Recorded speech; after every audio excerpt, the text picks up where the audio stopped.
নাম পদবি এবং বয়সের ভুলের কারণে যদি আপনাকে হিয়ারিংয়ে ডাকা হয় বা আপনার বাড়িতে যদি নোটিশ আসে তাহলে আর কোনো চিন্তার কারণ নেই।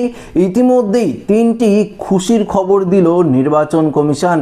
হ্যাঁ বন্ধুরা, শুধুমাত্র আপনাদের কথা ভেবেই নির্বাচন কমিশনের তরফ থেকে বড়সড় সিদ্ধান্ত নেওয়া হয়েছে, যা আজকের এই ভিডিওতে আপনাদেরকে এই বিষয়ে একদম বিস্তারিতভাবে জানিয়ে দেব। তো আশা রাখবো ভিডিওটিতে আপনারা প্রত্যেকেই প্রথম থেকেই শেষ পর্যন্ত সঙ্গে থাকবেন এবং নতুন হয়ে থাকলে চ্যানেলটিকে সাবস্ক্রাইব করে পাশের দেওয়া বেল আইকনটিকেও প্রেস করে অল নোটিফিকেশনটিকে বাজিয়ে দেবেন। তো বন্ধুরা, নাম পদবি ও বয়সের ভুলের কারণে যদি আপনাদের নোটিশ এসে থাকে তাহলে আপনাদের হিয়ারিংয়ে গেলে কোন কোন কাগজ নিতে হবে, এই মুহূর্তে কমিশনারের তরফ থেকেই বা কি আপডেট দেওয়া হয়েছে সেটি আপনাদেরকে জানাবো। তার পূর্বে আরও একটি গুরুত্বপূর্ণ আপডেট আমাদের হাতে এসে পৌঁছেছে, সেই আপডেটটি নিয়ে আপনাদেরকে আগে জানিয়ে দিই। দেখুন, আপনারা প্রত্যেকেই জানেন যে নতুন করে লজিক্যাল ডিসক্রিপেন্সির আওতায় থাকা ভোটার এবং আনমেপ ভোটারদের তালিকা গ্রাম পঞ্চায়েত অফিস থেকে শুরু করে এবং ব্লক অফিস থেকে শুরু করে শহর অঞ্চলের ওয়ার্ড অফিসে কিন্তু টাঙিয়ে দেওয়া হয়েছে। আপনারা প্রত্যেকেই দেখেছেন। তবে এই লিস্ট প্রকাশের সঙ্গে একটি গুরুত্বপূর্ণ আপডেট কিন্তু ইতিমধ্যেই উঠে এসেছে। সেই আপডেটে বলা রয়েছে, দেখুন বন্ধুরা, নামের বানান ঠিক রয়েছে, বয়সের ফারাকও ঠিক যেমনটা কমিশনারের নির্দেশিকায় ছিল তেমনই রয়েছে, অথচ নাম রয়েছে সন্দেহজনক ভোটার তালিকায়। তো বুঝতেই পারলেন, এই যে প্রায় 1.5 কোটির কাছাকাছি ভোটারের লিস্ট যে প্রকাশিত করা হয়েছে, এই লিস্টের মধ্যে এমন প্রচুর ভোটার রয়েছে যাদের নামও সঠিক রয়েছে, যাদের বানানো কোনো রকম ভুল নেই, বা নির্বাচন কমিশন যেটা বলেছে যে একদম সঠিক নাম দরকার রয়েছে সেটাও রয়েছে, বয়সও ঠিকঠাক রয়েছে, সমস্ত কিছু ঠিকঠাক রয়েছে সেই ভোটারের। তারপরও প্রচুর কিন্তু সমস্ত ভোটারদের নাম এই সন্দেহজনক লিস্টে কিন্তু ঢোকানো হয়েছে, এমনটাই দাবি করেছে। দেখুন এখানে কি বলেছে, সুপ্রিম কোর্টের নির্দেশে আনমেপ ও লজিক্যাল তালিকা টাঙানোর পরই প্রকাশ্যে এলো কমিশনারের আরও এক তুগলকি কাণ্ড। একটা দুটো নয়, সব কিছু ঠিক থাকার পরেও লক্ষ লক্ষ ভোটারের নাম রয়েছে এই তালিকায়। এখন ওইসব ভোটাররা বলেছে তালিকা প্রকাশ্যে না এলে বিষয়টি তারা জানতেই পারতেন না। সকলেরই প্রশ্ন, সব ঠিক থাকলেও কেন এই তালিকায় নাম রাখা হলো, এবার জবাব কে দেবে? দেখুন বন্ধুরা, যে প্রচুর বৈধ ভোটার রয়েছে, লক্ষ লক্ষ বৈধ ভোটার রয়েছে, তাদের সমস্ত কিছু ঠিকঠাক রয়েছে, তারা প্রোজেনি ম্যাপিং দেখিয়েছে, তার বাবার নামও ঠিক রয়েছে, নিজের নামও ঠিক রয়েছে, সমস্ত ডকুমেন্টসও তাদের রয়েছে, তারপরও এই যে সন্দেহের লিস্ট প্রকাশিত করা হয়েছে, লজিক্যাল ডিসক্রিপেন্সির তালিকা প্রকাশিত করা হয়েছে, সেই তালিকায় কিন্তু সেই সমস্ত ভোটারদের নাম রয়েছে। এবার সেই সমস্ত ভোটাররা প্রশ্ন করছে যে যদি সেই লিস্ট প্রকাশিত না করা হতো তাহলে আমি বুঝতেই পারতাম না যে এই লিস্টে আমার নাম রয়েছে, আমি তো ধরে রেখেছি আমার সমস্ত কিছু ঠিকই রয়েছে, এবার আমার নাম তো ফাইনাল লিস্টে উঠবে। এবার সেই লিস্ট প্রকাশের সঙ্গে সঙ্গে দেখলাম এই লিস্টে আমার নাম রয়েছে। আমি বিএলওর সঙ্গে কথা বলেছি এবং বিএলও আমাকে বলল যে আপনার নামে হিয়ারিংয়ের নোটিশ এসেছে বা আপনার নাম এই লিস্টে রয়েছে, মানে আপনাকে হিয়ারিংয়ে যেতেই হবে। এবং সেই ব্যক্তি ইআরও বা এইআরওর সাথেও যোগাযোগ করেছে এবং অনেক ব্যক্তি যোগাযোগ করেছে, সেই ব্যক্তি নয়, অনেক ব্যক্তি যোগাযোগ করেছে এবং তাদেরকেও ইআরও বা এইআরও বলেছে যে কমিশন আমাদের কিন্তু এই নিয়ে কোনো রকম নির্দেশ দেয়নি। কমিশনের একটাই কথা যে আপনার নামে হিয়ারিংয়ের নোটিশ এসেছে মানে আপনাকে হিয়ারিংয়ে প্রেজেন্ট হতেই হবে, যেই কারণে এসেছে সেই কারণটা আপনারা শুধু প্রমাণ করে চলে যান, তাহলেই হয়ে যাবে, ফাইনাল লিস্টে আপনার নাম কিন্তু উঠে যাবে। এটা কিন্তু পরিষ্কার জানিয়ে দিয়েছে এআরও বা এইআরও। এবং তারা আরেকটি কথা বলেছে, এবং তাদের যদি তাদের হাতে অধিকার থাকতো বা তাদের যদি কোনো রকম অধিকার দেওয়া হতো তারা কিন্তু সেই লিস্টটি কেটে দিত। এবং তারা অর্থাৎ এইআরও জানছে, তারা নিজেরাও বুঝতে পারছে তারা বৈধ নাগরিক, তাদের সমস্ত কিছু ঠিকঠাক রয়েছে, তারপরেও সেই লিস্টে তাদের নাম উঠে এসেছে। হয়তো কোনো রকম ভুলের কারণে, হয়তো কোনো রকম সফটওয়্যারের ভুলের কারণে তাদের নামে লিস্ট উঠে এসেছে, সেক্ষেত্রে তারাও কিন্তু কাটতে পারছে না, সেই অধিকার কিন্তু কমিশনারের তরফ থেকে তাদের দেওয়া হয়নি, সেটা কিন্তু পরিষ্কার জানিয়ে দিয়েছে। তো বুঝতেই পারলেন বন্ধুরা, বৈধ ভোটারদের নামের তালিকাও কিন্তু এই লিস্টে ঢুকে গেছে। এবার সেই সমস্ত ভোটাররা কি করবে? আপনাদেরকে বলেছিলাম যে এসআইআর যখন ফাইনাল লিস্ট প্রকাশিত হবে তখন দেখবেন আপনারা অনেকেই হিয়ারিংয়ে গিয়েছেন বা অনেকেই আপনারা অরিজিনাল কাগজপত্র জমা দিয়েছেন, ভালো কাগজপত্র যেগুলো বৈধ নথি, সেই সমস্ত নথি আপনারা জমা দিয়েছেন, তারপরও আপনার নাম হয়তো ফাইনাল লিস্টে নেই, তখন আপনাদের 6 নম্বর ফর্ম কিন্তু ফিল আপ করে আবার পুনরায় নাম তুলতে হবে। কেননা কমিশন এত লোকের এসআইআর করছে, এই এসআইআর হিয়ারিং মাত্র 2 মিনিটেই করে দিচ্ছে। একজন ডাকছে, একজনকে ডাকছে, কাগজপত্র দেখছে, তাদের ছেড়ে দিচ্ছে, একজনকে ডাকছে, কাগজপত্র দেখছে, তাদের ছেড়ে দিচ্ছে। তো 2 মিনিটেই হিয়ারিংয়ের প্রসেস কিন্তু তারা কমপ্লিট করে নিচ্ছে। তো সমস্যা তো হওয়ারই কথা।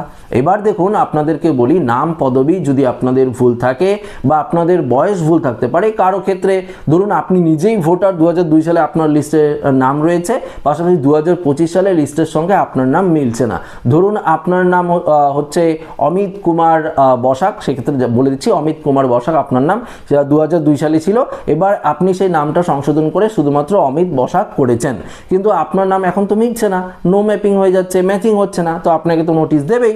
সেক্ষেত্রে আপনাকে কিন্তু হিয়ারিংয়ে উপস্থিত হতে হবে এবং এটা প্রমাণ করতে হবে। এইটা প্রমাণের জন্য কিন্তু ম্যাজিস্ট্রেটের যে অ্যাফিডেভিট কাগজ, সেই কাগজ যদি আপনারা নাও দেখান সেক্ষেত্রেও চলবে, যদি আপনাদের অন্য কোনো বৈধ নথির মধ্যে সেই নামের স্পেলিংটা ঠিক আপনারা, অর্থাৎ যেটা আপনারা সংশোধন করেছেন যে আপনি সেই ব্যক্তি, সেটা যদি আপনারা অন্য কোনো সরকারি ডকুমেন্টসের মধ্যে প্রমাণ দেখাতে পারেন, সঠিক নামটা যে 2002 সালে যেটা ছিল, আপনার এখন কোনো ডকুমেন্টস আরেকটি রয়েছে, সেটি দেখে যদি আপনারা প্রমাণ করতে পারেন, সেক্ষেত্রে হয়ে গেল, কোনো রকম সমস্যাই হবে না।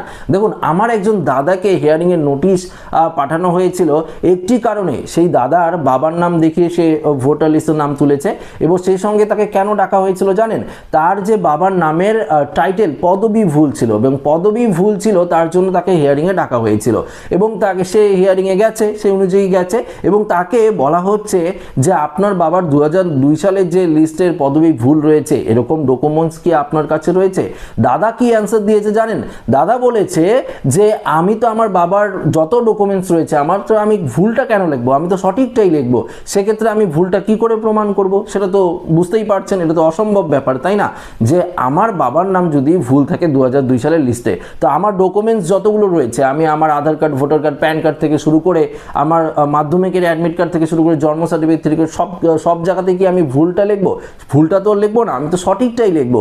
সেক্ষেত্রে দাদারও ক্ষেত্রে সেটাই হয়েছে, দাদার সমস্ত ডকুমেন্টসে সঠিকটাই লেখা হয়েছে, তারপরও তাকে হিয়ারিংয়ে ডেকেছে এবং তাকে সেই ধরনের কাগজ চাচ্ছে, তো সেই কাগজ দিতে পারেনি। তার কাছে যে কাগজগুলো রয়েছে সেই কাগজগুলো সে দেখিয়ে এসেছে। এবার দেখুন, বুঝতেই পারছেন তাহলে কি সমস্যাটা হচ্ছে।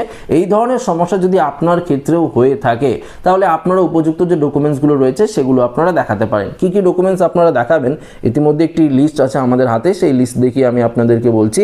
দেখুন, যদি আপনি নিজে সেই ব্যক্তি হয়ে থাকেন, আপনার 2002 সালে এবং 2025 সালে লিস্টে মিলছে না, নামের ক্ষেত্রে মিসম্যাচ দেখাচ্ছে, সেক্ষেত্রে অবশ্যই আপনার একটি আধার কার্ড লাগবে এবং 2002 সালের যে ভোটার লিস্টে তার জেরক্স কপি নেবেন এবং একটি ডকুমেন্টস নেবেন যেটাতে আপনি প্রমাণ করতে পারেন। আচ্ছা, আপনি যদি আপনার বাবারটা দেখিয়ে ভোটার লিস্টে নাম তুলেন, বা মারটা দেখিয়ে তুলেন, বা ঠাকুমা, ঠাকুরদা বা দাদু, দিদিমারটা দেখিয়ে ভোটার লিস্টে নাম তোলেন, সেক্ষেত্রে তাদের নামের ক্ষেত্রে যদি কোনো রকম মিসম্যাচ তৈরি হয় বা ভুল থাকে, সেক্ষেত্রে আপনাকে কী কী ডকুমেন্টস দিতে হবে। প্রজিনি, অর্থাৎ আপনি যাকে দেখিয়েছেন আত্মীয়, তা তো 2002 সালের লিস্টে তো অবশ্যই নাম আছে, তারপরেই তো আপনি দেখিয়েছেন, তো 2002 সালের সেই পাতাটি জেরক্স, পাশাপাশি সম্পর্ক প্রমাণ করার একটি নথি অবশ্যই আপনাদেরকে দেখাতে হবে, এবং পাশাপাশি যদি আপনি ধরুন আপনার বাবারই কোনো জমির দলিল রয়েছে বা বাবারই জন্ম সার্টিফিকেট বা ধরুন স্কুলের কাগজ রয়েছে, সেই ক্ষেত্রে আপনার 2002 সালে যে লিস্টটি রয়েছে সেই লিস্টটিতে যা নাম রয়েছে সেই বাকি ডকুমেন্টসগুলোতে সেম নাম রয়েছে, সেটি দেখিয়ে আপনারা কিন্তু প্রমাণ করতে পারেন। আপনাদেরকে ম্যাজিস্ট্রেটের কোনো অ্যাফিডেভিট কাগজ লাগবে না, যদি আপনারা দেখান সেক্ষেত্রেও কোনো সমস্যা নেই।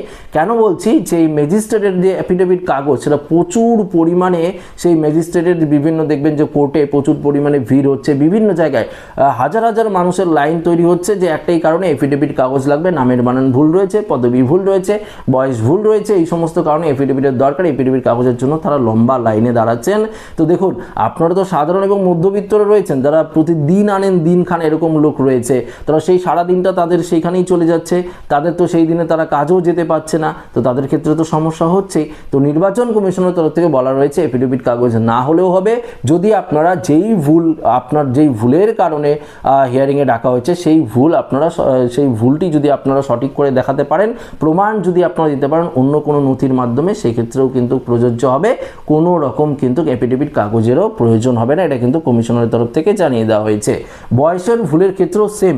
দেখুন, আপনি যদি বাবার নাম দিয়ে থাকেন বা মার নাম দিয়ে থাকেন, সেক্ষেত্রে যদি বয়সজনিত কারণে সমস্যা হয়ে থাকে, আপনার সাথে আপনার মার বা বাবার বয়সের পার্থক্য 15 বছরের কম, 50 বছরের বেশি, এই ধরনের সমস্যা হতেই পারে।